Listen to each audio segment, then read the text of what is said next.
Paul Smith loses by unanimous decision to Arthur Abraham. One of the judges had it 116 to 112. Two of them had it 117 to 111. I scored it 116 to 112. I couldn't disagree with the 117-111 fight. I think, the judging was very, very accurate and efficient this time round. Just for those who are interested, I gave Paul Smith the first, I gave him the third, I gave him the sixth, and I gave him the 11th. Great warrior-like performance from Paul Smith, showed amazing heart, showed good durability, really, really impressive performance, and I hope he comes again. He's proven that he's far and away a better fighter than I'd previously pigeonholed him as in these two fights. I viewed him as a British title level fighter, not really much more than that, but he's impressed me so much and he's performed with real credit. I thought Arthur Abraham was exceptional tonight. I thought he was much, much improved in the first fight. The first fight, I scored it to Paul Smith.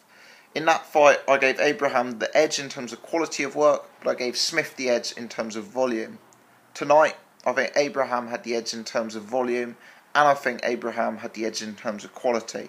His punches were so much more eye-catching than Paul Smith's.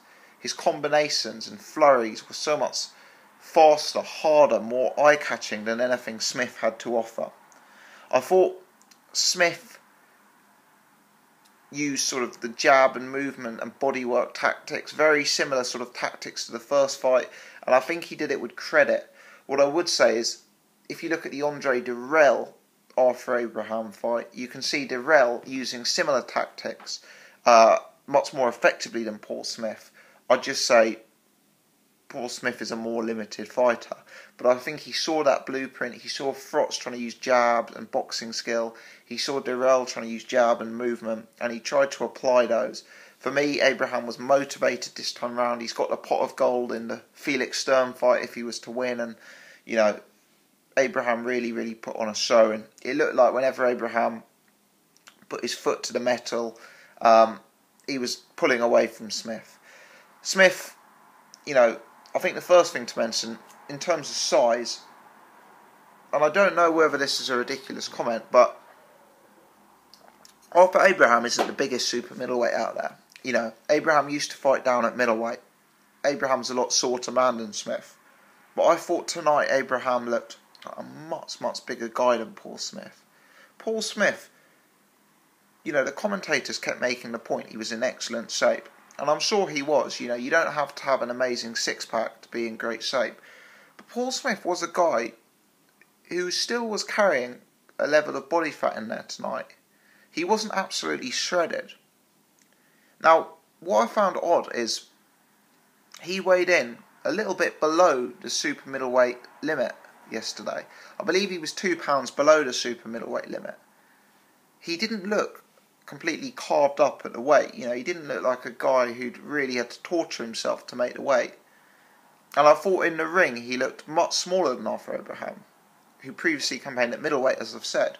What I'm getting at is, I wonder, is there any scope for Paul Smith at the age, in his 30s to make middleweight? Because I think an area that he struggles with is power. His punches just weren't carrying enough weight really to hurt Arthur Abraham tonight. And I wonder, given the fact that he came in slightly lighter for this fight, given the fact that he was so much smaller than Abraham on the night, to my eye anyway, could he not fight a middleweight? Could his punches not hurt middleweights more effectively? I don't know. It's an open question. I'd be interested if anyone's got any opinions on that for you to comment. Anyway, in terms of the fight, I thought Smith started well. He started off with volume. I liked his jab. He was doubling up on the jab. He was often changing levels with his jab. He'd go to the head, go to the body. He was throwing nice sort of hooks to the body as well, which I thought was effective. And I thought Smith showed real, real good footwork and movement, especially when he was up against the ropes. He'd kind of wheel away from Abraham, position himself back to the centre of the ring and move. I was really, really impressed. I had Smith slightly up after 3. But I think in the 4th round, Abraham kind of put his foot on the gas a bit. I thought from then on, Abraham's punches seemed to be more snappy, carry more power, carry more weight. And I think Abraham hurt Smith in the 4th round. And from then on, Smith was really fighting a a losing battle, really. There were times in the fight at the beginning, when Smith was getting hit, he was responding exceptionally. Every time Abraham hit him, he'd come back, he'd go, throw combinations to Abraham's body, he'd try and get him out of there. But it just wasn't enough, and Abraham was starting to pull away, really. I thought after Abraham fought a very smart fight. He was very much fighting at his own pace. He'd let Smith attack, then he'd attack, and he'd make sure he'd do just enough to be more eye-catching and just enough to steal the round. He took time off when it suited him, and I thought he was a very, very clever fighter. His defence was very tight. Smith's jab, whilst it was a constant threat and a constant facet to this fight, it wasn't really landing, it wasn't really hurting Abraham. Abraham's guard was very tight, and I think Smith's main success came with the jab to the body, the hooks to the body.